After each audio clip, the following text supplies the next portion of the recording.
दिल्ली विधानसभा सत्र के पहले दिन दिल्ली की मुख्यमंत्री आतिशी ने विधानसभा में बस मार्शल का मुद्दा उठाया। मौजूदा विधानसभा का आखिरी सत्र 3 दिसंबर तक चलेगा। आम आदमी पार्टी के संयोजक अरविंद केजरीवाल ने कहा है कि दिल्ली में कानून व्यवस्था की हालत बहुत खराब है, खुलेआम गैंगवार हो रहे हैं। उन्होंने कहा कि आम आदमी पार्टी की सरकार ने कई सड़कें ठीक की हैं, बाकी काम चल रहा है, मगर केंद्र अपनी जिम्मेदारी नहीं निभा रहा। उन्होंने कहा कि केंद्र सरकार केजरीवाल को नहीं रोके, अपराध को रोके। अमित शाह के घर से 30 किलोमीटर के भीतर अपराध हो रहे हैं, लेकिन केंद्र सरकार उसे रोक पाने में नाकाम है। आतिशी ने कहा कि दिल्ली सरकार ने बस मार्शल को उनके हित में फैसला लिया और दिल्ली में महिलाओं की सुरक्षा आम आदमी पार्टी सरकार की प्राथमिकता में रही है। आतिशी ने कहा है कि दिल्ली सरकार के काम में केंद्र सरकार हमेशा बाधा डालती रही है और बाधा डाल रही है। मंत्रियों को भी उपराज्यपाल विनय कुमार सक्सेना के पैर पकड़ने पड़ते हैं और इस सत्र में आम आदमी पार्टी अपनी नई योजनाओं को देखते हुए संशोधित बजट पेश करेगी। बीजेपी पुराने लंबित 14 सीएजी रिपोर्ट के साथ ही रोहिंग्या अवैध घुसपैठ और दिल्ली सरकार की 10,000 करोड़ रुपए के कर्ज की मांग पर घेरने की कोशिश करेगी। तो ऐसे में देखिए, आज सत्र जब चल रहा था उस दरमियान मुख्यमंत्री ने भी अपनी बात रखी और आम आदमी पार्टी के संयोजक अरविंद केजरीवाल ने भी केंद्र को जमकर घेरा है। मेहमानों से आपको रूबरू करा देते हैं। देखिए, मीनाक्षी शर्मा प्रवक्ता आम आदमी पार्टी हमारे साथ हैं। मीनाक्षी जी, बहुत स्वागत आपका। वीएन झा जी, नेता भारतीय जनता पार्टी, अब से कुछ ही देर में हमारे साथ होंगे, उनका बहुत स्वागत। प्रोफेसर डॉक्टर अनिल सिंह प्रवक्ता हैं कांग्रेस से, आपका बहुत स्वागत है। और एसीपी वेदभूषण जी, रिटायर्ड पूर्व पुलिस अधिकारी, हमारे साथ मौजूद रहेंगे अब से कुछ ही देर में, उनका भी बहुत स्वागत है। मीनाक्षी जी, भारतीय जनता पार्टी बाधा डाल रही है, ये बात आप लोग कह रहे हैं, और क्राइम कैपिटल दिल्ली बन गई है, इसको लेकर आज आपके राष्ट्रीय संयोजक ने केंद्र को घेरा है। देखिए सुनील जी, दिल्ली देश की राजधानी है और ये बहुत ही चिंता का विषय है कि आज दिल्ली क्राइम कैपिटल बन गई है। आज दिल्ली बिल्कुल भी सुरक्षित नहीं है। आज कानून व्यवस्था की, लॉ एंड ऑर्डर की दिल्ली के अंदर जो जिम्मेदारी है वो बीजेपी की केंद्र सरकार और अमित शाह जी की है, लेकिन उन्होंने आज दिल्ली को नर्क बना दिया है।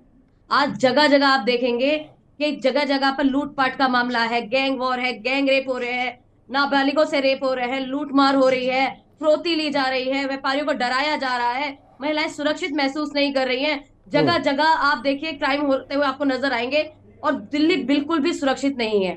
तो ये बहुत ही चिंता का विषय है। आप देखिए कि कहीं पर भी आप बताइए कि अगर बीजेपी की केंद्र सरकार क्राइम रोकने के लिए जरा भी कोई कदम नहीं उठा रही है, एक ही जिम्मेदारी है उनके ऊपर, एक जिम्मेदारी के दिल्ली के अंदर आप कानून व्यवस्था बनाए, लेकिन इन्होंने दिल्ली को सिर्फ और सिर्फ क्राइम कैपिटल बनाकर रख दिया है। आज दिल्ली के अंदर 95% महिलाएं अपने आप को असुरक्षित महसूस करती हैं। जगह जगह पर आप देखिए, मैं आपको एक डेटा शेयर करना चाहूंगी, 785 हत्या की वारदातें हुई है दिल्ली के अंदर, 2084 रेप की वारदातें हुई है देखिए महिलाओं के साथ, 83,818, 83,000, देखिए कितना बड़ा आंकड़ा है। यहाँ पर लोग लापता हो गए हैं जी। और तो और नाबालिगों के साथ देखिए इसी साल 1342 मामले आए हैं। ये अपने आप में डरावने आंकड़े हैं, ये डरा देने वाले आंकड़े हैं कि आप देखिए लूट मार तो और चोरी तो इतना कॉमन हो गया है कि हद से ज्यादा। मैं कांग्रेस के पास जाऊंगा, लेकिन उससे पहले एक टिप्पणी एसीपी वेदभूषण जी की मैं जरूर चाहूंगा कि वो अपनी टिप्पणी दें। वेदभूषण सर, आपसे ये समझना चाहता हूं, जो स्थिति बन रही है, देखिए राजनीतिक दल हैं, अपने अपने तरीके से एक दूसरे पर आरोप प्रत्यारोप लगा ही रहे हैं, लेकिन फिलहाल इस पूरे मसले को, क्राइम के मामले में दिल्ली अव्वल होती नजर आ रही है, क्राइम कैपिटल बन गई है, इसको आप किस तरह से देख रहे हैं और कहाँ लूप पोल है, कहाँ झोल है? देखिए सुनील सिंह जी, मैं सुन रहा था ध्यान से जो हमारे केजरीवाल बोल रहे थे विधानसभा के अंदर, वो जो स्क्रिप्ट उनके हाथ में लिखी थी वो हूबहू पढ़ के बोल रहे थे। वो जो स्क्रिप्ट लिखने वालों को शायद बहुत सारे फैक्ट्स के बारे में नहीं पता था। किसी एडवोकेट या किसी रिटायर्ड पुलिस वाले से पूछते तो उसमें बताते इसके अंदर ये कमी है।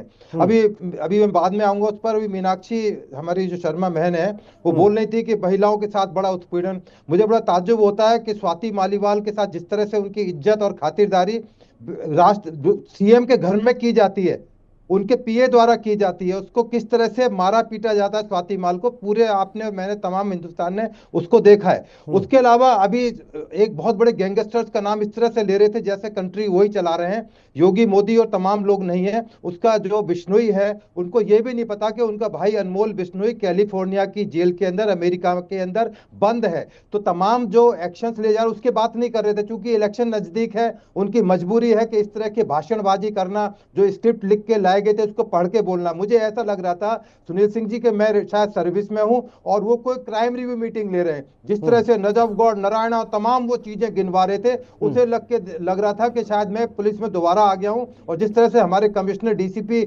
मीटिंग लेते हैं उसमें तमाम घटनाओं से लेकर पुलिस के बारे में डिस्कशन किया जाता है, इस तरह की मैं तो ये समझने की कोशिश कर रहा था सर कि इसमें जो केंद्र सरकार के ऊपर कहा जा रहा है, उनके चेहरे पर दिल्ली सरकार की कितनी बड़ी जिम्मेदारी बनती है। ऐसा तो कांग्रेस वाले के टाइम में भी नहीं होता, कांग्रेस के टाइम में भी इस तरह की चीजें नहीं होती थी कि आप आपस में एलिगेशन लगाने शुरू कर दें। कोई मतलब कंट्रोल वाली या सहयोग वाली एक भी शब्द उन्होंने नहीं कहा कि हमारी भी इस दिल्ली के अंदर जिम्मेदारी है। कांग्रेस ने तो कभी ऐसा नहीं कहा, बीजेपी ने कभी ऐसा नहीं कहा, जब दोनों की सरकार मुख्तलिफ सरकारें थी सेंट्रल पर।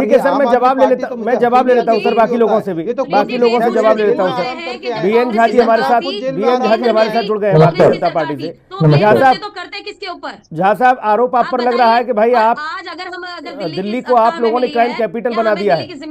मीनाक्षी जी अभी जवाब आने दीजिए मीनाक्षी जी, अभी जवाब आने दीजिए मीनाक्षी जी, जल्दी से। कांग्रेस ने आवाज नहीं उठाई तो इसका मतलब ये थोड़ी ना है कि आने वाले समय में कोई भी आवाज नहीं उठाएगा। तो हमें अगर दिल्ली की जनता प्यार करती है और विश्वास करती है, रुक जाइए, दिल्ली की जनता के साथ रुक जाइए मीनाक्षी जी, आवाज उठाना हमारा फर्ज बनता है और हमें आवाज उठा रहे हैं। आरोप लगाने के अलावा इन्होंने क्या किया दिल्ली के लिए?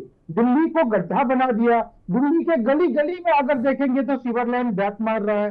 एमसीडी हो गया, एमसीडी का 3 कूड़ा का अंबार था जिसको इन्होंने वादा किया था कि जीतते 1 महीने में हटा देंगे, क्या इन्होंने हटाया? ये आरोप ही लगा सकते हैं, ये स्वाति मालीवाल को घर में मार ही सकते हैं, ये महिला का चीरहरण कर सकते हैं और ये कुछ भी नहीं कर सकते। दिल्ली को विकास की ओर कभी नहीं ले जा सकते हैं।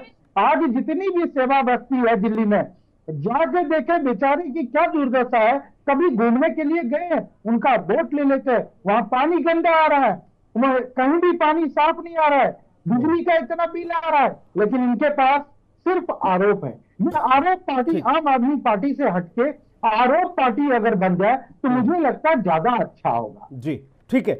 प्रोफेसर डॉक्टर अनित सिंह जी, आपसे ये सर जानना चाहूंगा कि आम आदमी पार्टी, भारतीय जनता पार्टी में जो आरोप प्रत्यारोप का दौर चल रहा है, कांग्रेस उसे कैसे देख रही है?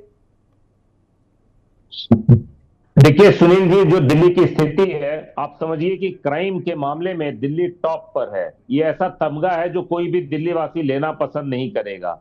यहाँ पे महिला के खिलाफ जो क्राइम होता है उसमें 2 रेप की घटनाएं डेली बेसिस पर होती हैं। जिम्मेदारी किसकी बनती है, ये जरूर सवाल पूछा जाना चाहिए। लेकिन अपराध को समझने के लिए हमें 2 फैक्टर होते हैं। एक तो अपराध को किस तरीके से कर्ब किया जाता है, कम किया जाता है, और उसको किस तरीके से रेड्रेसल सिस्टम हमारा कैसा है। ना यहाँ पे फास्ट कोर्ट बनाए जा रहे हैं, ना यहाँ पे पुलिस में भर्तियां करी जा रही है। लगातार आपने देखा होगा कि पिछले 10 सालों में 30 लाख की पॉपुलेशन बढ़ चुकी है, पर नई भर्तियां पुलिस में नहीं हो रही हैं। इसका सीधा सवाल एलजी साहब और गृह मंत्री अमित शाह से किया जाना चाहिए। लेकिन उसके साथ साथ दिल्ली सरकार की क्या जवाबदेही है? ऐसे कौन से कारक हैं जिसकी वजह से दिल्ली में अपराध बढ़ रहा है? ये सवाल भी उठाया जाना चाहिए। केजरीवाल ने 2013 में ट्विटर पर लिखा था कि इफ वोटेड टू पावर, आप government will set up A special commando force for the safety of women and senior citizen. मैं आज सवाल पूछना चाहता हूं कि कहां, ठीक है जनाब, जवाब दीजिए मीनाक्षी जी, जल्दी से जवाब दीजिए। चाहूंगा मैडम, सर सुनील जी सुनिए एक मिनट। मार्शलों की तैनाती की बात करते थे आप, मोहल्ला मार्शल और बस मार्शल की बात करते थे। सवाल उठता है कि आज वो कहां है? वो आपकी राजनीति, आपके और एलजी के बीच की राजनीति में पिस कर बंद हो चुकी है। सीसीटीवी कैमराज आपके पार्षद और विधायकों के लिए भ्रष्टाचार का एक जरिया मालूम होता है। ब्लैक स्पॉट यहाँ पे लगातार बढ़ते जा रहे हैं। किस तरीके से आपने यहाँ पे आग में घी डालने का काम किया है? मीनाक्षी जी, आग में घी डालने का काम कर रहे हैं आप लोग। ठीक है, अभी बात आ जाने दीजिए। मीनाक्षी जी जवाब दीजिए जल्दी से। दुकानें 3 गुना बढ़ा दी। सुनील जी, अगर दिल्ली की जनता के लिए आवाज उठाना, अगर आग में घी डालना है तो हम बिल्कुल डालेंगे। क्योंकि हमें दिल्ली की जनता की चिंता है कि जिस तरीके से आज दिल्ली की जनता खौफ में जी रही है, महिलाएं खौफ में जी रही हैं, जिस तरीके से क्राइम बढ़ता चला जा रहा है, आज गैंग वॉर हो रहे हैं, गैंग रेप हो रहे हैं, जगह जगह गोलियां चल रही हैं, हत्याएं हो रही हैं, रेप हो रहे हैं, नाबालिग बच्चों के साथ बलात्कार हो रहे हैं, और तो और देखिए लोग लापता होते जा रहे हैं। भाई कांग्रेस कह रही है कि आप अपनी जिम्मेदारी नहीं निभा रही है, उसके लिए तो भैया हम करेंगे ही बिल्कुल, और आवाज उठा रहे हैं और आवाज उठाएंगे। हम दिल्ली वालों के लिए खड़े हैं और खड़े रहेंगे हमेशा, क्योंकि हमें दिल्ली वालों से प्यार है और दिल्ली वाले हम पर विश्वास करते हैं, वो हमसे प्यार करते हैं, उन्हें पूरा भरोसा है कि आप अपने वादे पूरे नहीं कर रही हैं, ये आरोप लग रहा है भाई।